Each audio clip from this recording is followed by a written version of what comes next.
என் அன்பான பிள்ளையே, இன்று இந்த தருணத்தில் நீ இந்த வார்த்தைகளை கேட்டுக் கொண்டிருக்கிறாய் என்றால் இது தற்செயலாக நடந்தது அல்ல. உன் மனதின் பாரங்களையும் நீ ரகசியமாக சிந்தும் கண்ணீரையும் நான் அறிவேன். யாரும் என்னை ஆற்றுப்படுத்த இல்லையே, என் வலியை புரிந்து கொள்ள ஒருவரும் இல்லையே என்று நீ ஏங்கி தவிப்பதை நான் பார்த்து கொண்டுதான் இருக்கிறேன். மனிதர்கள் உன்னை உதாசீனப்படுத்தி இருக்கலாம், சூழ்நிலைகள் உன்னை தனிமையில் தள்ளி இருக்கலாம். ஆனால் நான் உன்னை ஒருபோதும் கைவிடுவதில்லை. உன் பலவீனமான இதயத்தை நோக்கி நான் இன்று சொல்கிறேன், மகனே, மகளே, நீ கலங்காதே. நீ சுமந்து கொண்டிருக்கும் எல்லாவற்றையும், உன் கவலைகளையும் பாரங்களையும் என் பாதத்தில் இறக்கி வைத்துவிடு. நான் உனக்கு அமைதியையும் புதிய பலனையும் தருவேன். வருத்தப்பட்டு பாரஞ்சுமக்கிறவர்களே, நீங்கள் எல்லாரும் என்னிடத்தில் வாருங்கள், நான் உங்களுக்கு இளைப்பாறுதல் தருவேன் என்று அன்று நான் சொன்ன வார்த்தை இன்றும் உனக்காகவே ஒலிக்கிறது. உன் வாழ்க்கையின் பாதை இருண்டு விட்டது போல தோன்றினாலும் பயப்படாதே. உனக்கு முன்பாக நான் வெளிச்சமாக நடந்து வந்து உன்னை வழி நடத்துவேன். என் கரம் உன்னை பிடித்துக் கொண்டிருக்கிறது, அது உன்னை ஒருபோதும் நழுவ விடாது. உன் உடலில் இருக்கும் வேதனையும் நீ நீண்ட நாட்களாக தாங்கிக் கொண்டிருக்கும் நோயின் பாரமும் எனக்கு தெரியும். இந்த நோய் என்னை விட்டு எப்பொழுது நீங்கும்? மருந்துகளும் மாத்திரைகளும் மட்டுமே என் வாழ்க்கையாகிவிட்டதே. எனக்கு எப்போது முழுமையான குணம் கிடைக்கும் என்று நீ இரவில் தூங்காமல் தவிக்கும் தவிப்பை என் கண்கள் காண்கின்றன. மனிதர்களாலும் மருத்துவர்களாலும் கைவிடப்பட்ட காரியங்களை என்னால் செய்ய முடியும். நான் உன் பராபரனாகிய கர்த்தர், உன் நோய்களை குணமாக்கும் பரிகாரி. உன் உடலின் ஒவ்வொரு பலவீனத்தையும் ஒவ்வொரு வலியையும் நான் அறிவேன். அவர் உங்களுடைய எல்லா அக்கிரமங்களையும் மன்னித்து உங்களுடைய சகல நோய்களையும் குணமாக்குகிறார் என்றும் அவருடைய தழும்புகளால் குணமாகிறோம் என்றும் வேதம் சொல்கிறது. உன் பலவீனமான நேரத்தில் என் பலன் உனக்குள் பூரணமாக விளங்கும். இன்று உன்னை வாட்டும் சகல வியாதிகளும் சோர்வுகளும் என் நாமத்தினால் உன்னை விட்டு விலகட்டும். உன் உடலுக்கு புதிய ஆரோக்கியத்தையும் ஆன்மாவிற்கு புதிய பலத்தையும் நான் கட்டளையிடுகிறேன். என்னை முழுமையாக நம்பு, நீ நிச்சயம் குணமடைவாய். கடன் பாரம் உன்னை தூங்க விடாமல் செய்கிறதா? வாங்கிய கடனை திருப்பிச் செலுத்த முடியவில்லையே, அவமானங்கள் வந்துவிடுமோ, என் குடும்பத்தின் எதிர்காலம் என்னவாகுமோ என்று உன் இதயம் பயத்தால் நடுங்கிக் கொண்டிருக்கிறதா? பொருளாதார நெருக்கடியால் நீ படும் வேதனையை நான் அறிவேன். பூமியும் அதன் நிறைவும் என்னுடையது. உனக்கு என்ன தேவை என்பதை நீ என்னிடம் கேட்பதற்கு முன்பாகவே நான் அறிந்து வைத்திருக்கிறேன். அவமானத்தின் மத்தியிலும் தோல்வியின் மத்தியிலும் உன்னை நான் தலை நிமிரச் செய்வேன். என் தேவன் தம்முடைய ஐசுவரியத்தின்படி உங்கள் குறைவையெல்லாம் கிறிஸ்து இயேசுவுக்குள் மகிமையிலே நிறைவாக்குவார். கடன் என்னும் இருண்ட சிறையிலிருந்து உன்னை நான் விடுவிப்பேன். வழியே இல்லை என்று நீ நினைத்து முடங்கி போயிருக்கும் இடத்தில் உனக்காக நான் ஒரு புதிய ஆசீர்வாதத்தின் வாசலை திறப்பேன். இழந்த உன்னுடைய பொருளாதாரத்தையும் உழைப்பையும் இரட்டிப்பாக உனக்கு திருப்பித் தருவேன். நீ பிறரிடம் கடன் வாங்காதபடி பலருக்கு கொடுக்கும்படி உன்னை நான் உயர்த்துவேன். இத்தனை ஆண்டுகள் படித்தும் இவ்வளவு உழைத்தும் எனக்கு ஒரு நல்ல வேலை கிடைக்கவில்லையே, தகுதி இருந்தும் நான் புறக்கணிக்கப்படுகிறேனே என்று சோர்ந்து போகாதே. என் அன்பான பிள்ளையே, உன்னுடைய தகுதியும் நீ சிந்திய கண்ணீரும் உன்னுடைய கடின உழைப்பும் எனக்கு தெரியும்.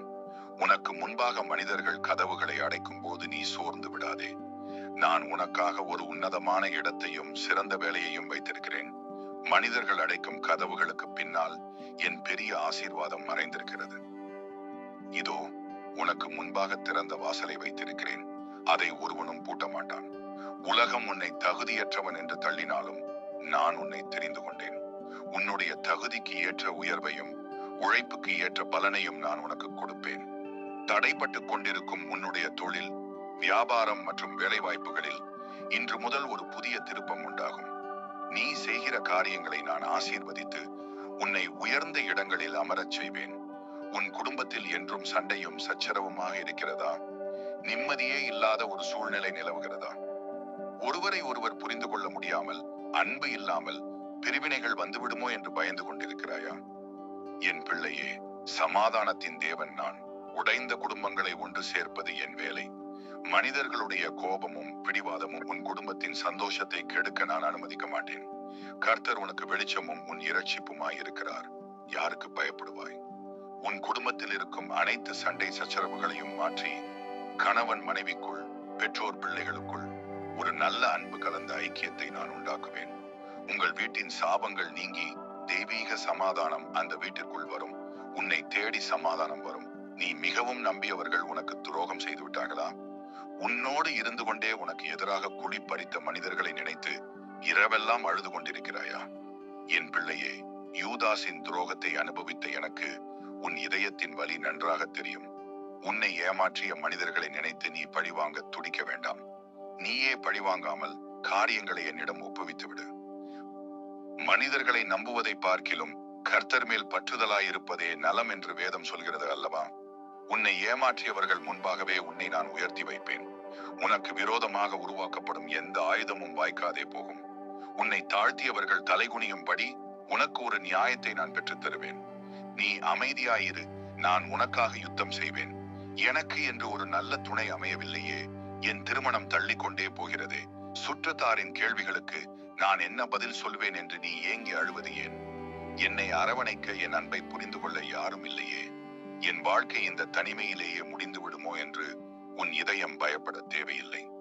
மனிதன் தனிமையாக இருப்பது நல்லதல்ல என்று கண்ட நான் உனக்கு ஏற்ற துணையை ஏற்ற காலத்தில் உன்னிடம் அனுப்புவேன்.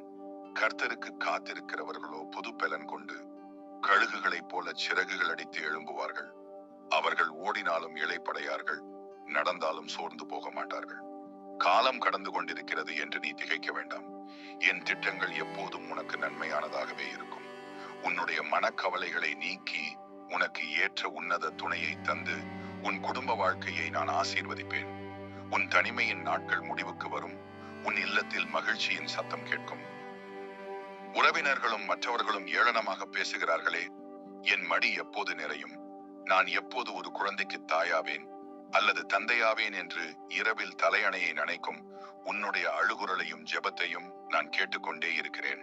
அந்நாளின் கண்ணீரை கண்டு அவளுக்கு பதிலளித்த நான் உன் கண்ணீரையும் காண்கிறேன். மனிதர்கள் உன்னை பழித்து பேசிய வார்த்தைகளுக்கு பதிலாக உன் மடியில் ஒரு அழகான குழந்தையை தந்து உன்னை மகிழ்விப்பேன். மலடியை சிறு பிள்ளைகளின் சந்தோஷம் உள்ள தாயாக்கி வீட்டிலே குடியிருக்க செய்கிறார். அல்லேலூயா என்று வேதம் பாடுகிறது. உன்னுடைய கற்பத்தின் கனியை நான் ஆசீர்வதிக்கிறேன். உன்னிடத்தில் இருக்கும் சகல குறைபாடுகளையும் நீக்கி உன் இதயம் துள்ளி மகிழும் ஒரு நல்வரவை உனக்கு தருவேன். உன்னுடைய நிந்தனைகளும் அவமானங்களும் நீங்கி நீ ஆசீர்வதிக்கப்பட்டவளாய் மாறுவாய். உன் துயர நாட்கள் முடிவடைந்தன. சூனிய கட்டுகளும் பொறாமை பேச்சுகளும் தீய சக்திகளும் உன்னை சூழ்ந்து கொண்டு உன் முன்னேற்றத்தை தடை செய்கிறது என்று பயப்படுகிறாயா? தீய சக்திகளுக்கும் பிசாசின் தந்திரங்களுக்கும் பயந்து நடுங்காதே. சிலுவையில் நான் சிந்திய இரத்தம் சகல இருளின் அதிகாரங்களையும் நிர்மூலமாக்கிவிட்டது. உனக்கு விரோதமாக செய்யப்படும் எந்த பில்லி சூனியமும் செய்வினையும் உன்னை ஒன்றும் செய்யாது. யாக்கோபுக்கு விரோதமான மந்திரவாதம் இல்லை, இஸ்ரவேலுக்கு விரோதமான குறி சொல்லுதலும் இல்லை. நான் உனக்கு இட்டிருக்கும் வேலி மிகப்பெரியது. சாத்தானின் எந்த கிரியைகளும் உன் எல்லையை தொட முடியாது. நான் உன்னை சுற்றிலும் அக்கினி மதிலாக இருப்பேன். பயத்தை உன் இதயத்தில் இருந்து தூக்கி எறிந்துவிடு. உனக்குள் இருக்கும் நான் இந்த உலகத்தில் இருப்பவனை விட பெரியவர். தைரியமாக இரு, தீமை உன்னை தொடாது. மன அழுத்தமும் மனச்சோர்வும் உன்னை அப்படியே அமுக்கிவிட்டதா? தற்கொலை எண்ணங்கள் உன்னை வாட்டுகிறதா? இனி வாழ்ந்து என்ன பயன்? என் வாழ்க்கை இவ்வளவுதான் என்று முடிவெடுத்து விடாதே. என் மகனே, என் மகளே, உன் உயிர் எனக்கு மிகவும் விலையேற பெற்றது. உன்னை தாயின் கர்ப்பத்தில் உருவாக்குவதற்கு முன்பே நான் உன்னை தெரிந்து கொண்டேன். இந்த உலகத்தின் துன்பங்கள் தற்காலிகமானவை. தேவன் நமக்கு தராமல் அன்பும் பலமும் தெளிந்த புத்தியும் உள்ள ஆவியையே தந்திருக்கிறார். சோர்ந்து போகாதே, உனக்கு ஒரு புதிய விடியல் காத்துக் கொண்டிருக்கிறது. உன் மன அழுத்தத்தை நீக்கி உன் சிந்தனைகளுக்கு நான் ஒரு தெளிவை தருவேன். உன்னை ஆசீர்வதித்து உன் மூலமாக பலருக்கு நான் ஆறுதல் தருவேன். உன் கதையை நான் இன்னும் முடித்து விடவில்லை. இனிமேல் தான் உன் வாழ்க்கையின் உன்னத பகுதி ஆரம்பிக்கப் போகிறது. நாளைக்கு என்ன நடக்கும், என் எதிர்காலம் என்னவாகுமோ, என் பிள்ளைகளின் வாழ்க்கை என்னவாகுமோ என்ற பயம் உன்னை அரிக்கிறதா? உன்னுடைய நாளை பற்றிய கவலைகளை என்னிடம் விட்டுவிடு. ஆகாயத்து பட்சிகளை பார், அவை விதைப்பதும் இல்லை, அறுப்பதும் இல்லை, களஞ்சியங்களில் சேர்த்து வைப்பதும் இல்லை. அவைகளையும் உங்கள் பரமபிதா பிழைப்பூட்டுகிறார். அவைகளை பார்க்கிலும் நீங்கள் விசேஷித்தவர்கள் அல்லவா? உன்னுடைய எதிர்காலத்தை நான் ஏற்கனவே ஆசீர்வாதமாக திட்டமிட்டு எழுதி வைத்துள்ளேன். நான் உங்களை சோதிப்பது தீமைக்கல்ல, உங்களுக்கு ஒரு நல் முடிவையும் நம்பிக்கையையும் கொடுக்கும்படியான சமாதானத்தின் திட்டங்களையே நான் கொண்டிருக்கிறேன். உன் வயோதிப காலம் வரை உன்னை நான் தாங்குவேன், தப்புவிப்பேன், ஏந்துவேன். உன் எதிர்காலம் என் கைகளில் பத்திரமாக இருக்கிறது. என் அன்பான பிள்ளையே, இப்போது நீ கேட்ட என் வார்த்தைகள் அனைத்தும் உன் வாழ்க்கையில் உண்மையாக போகிறது. உன் பாரம், நோய், கடன், கவலை, இயக்கம் அனைத்தும் தீர்ந்து விட்டது. உன்னை நான் ஒருபோதும் கைவிடுவதில்லை, உன்னை கை நெகிழ்ந்து போவதும் இல்லை. இன்று முதல் உன் இல்லத்திலும் உன் இதயத்திலும் தெய்வீக சமாதானமும் பேரானந்தமும் தங்கும். நான் உன்னை ஆசீர்வதிக்கிறேன். தைரியமாகவும் சந்தோஷமாகவும் இரு. ஆமேன்.